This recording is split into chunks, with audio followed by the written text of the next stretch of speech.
Hi there, আসসালামু আলাইকুম, welcome back to my channel.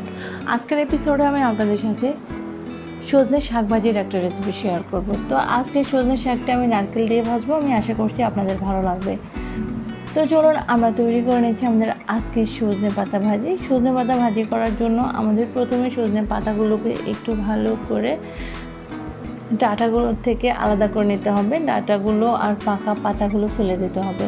তো ভিউয়ার্স, আমি প্রথমে সজনে পাতাগুলো থেকে ডাঁটা আর পাকা পাতাগুলো ফেলে দিয়ে সজনে পাতাটাকে ধুয়ে রেখে দিয়েছি। আমি চুলায় একটা হাঁড়িতে কয়েকটা শুকনো মরিচ দিয়ে এগুলোকে ভেজে নিয়েছি তেলের মধ্যে। এবার আমি দিয়ে দিচ্ছি পেঁয়াজ কুচি।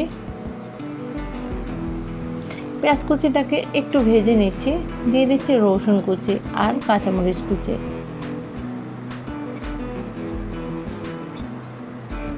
এবার এগুলোকে আমি একটু ভালো করে ভেজে নেব, কিছুটা লালচে করে ভেজে নেব। তো দেখুন, ঠিক যখন এই পর্যায়ে চলে আসবে তখন আমি আমার আগে থেকে ধুয়ে রাখা শাকগুলো দিয়ে দিচ্ছি।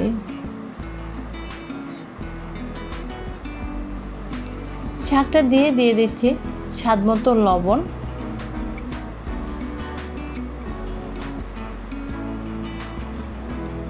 লবণটাকে একটু ভালো করে নেড়ে চেড়ে শাকের সাথে মিশিয়ে নিচ্ছি।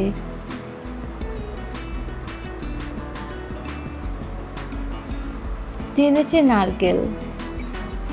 আমি এখানে ফ্রেশ নারকেল কুড়িয়ে নিয়েছি।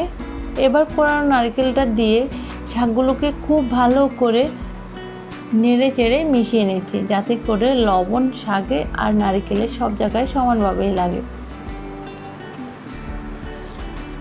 এবার শাকগুলো সেদ্ধ হওয়ার জন্য, নারকেলটা সেদ্ধ হওয়ার জন্য একটু 1 থেকে 1.5 মিনিট একটা ঢাকনা দিয়ে ঢেকে দিচ্ছি। প্রায় 1.5 মিনিট পর এবার আমি ঢাকনাটা সরিয়ে নিচ্ছি। তো দেখুন ভিউয়ার্স, শাকে ঢাকনা দিলে পানিটা বের হয়ে আসে।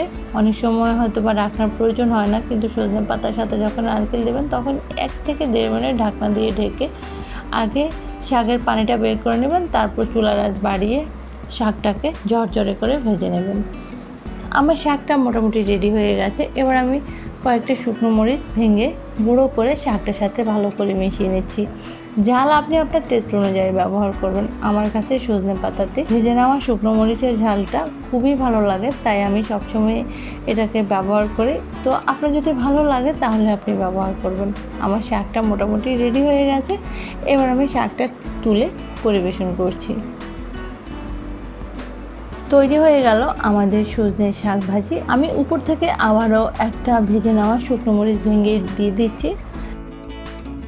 তো আপনি আপনার পছন্দ অনুযায়ী দেবেন। আমি আশা করছি আমার আজকের এই রেসিপি আপনাদের ভালো লেগেছে। আর ভালো লাগলে প্লিজ আমার চ্যানেলটি সাবস্ক্রাইব করবেন।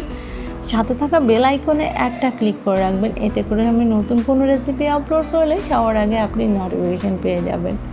রেসিপিটা লাইক করবেন আর আমাকে সাপোর্ট করার জন্য অবশ্যই আমার চ্যানেলটি সাবস্ক্রাইব করবেন। তো আল্লাহ হাফেজ, সবাই সুস্থ থাকবেন, ভালো থাকবেন।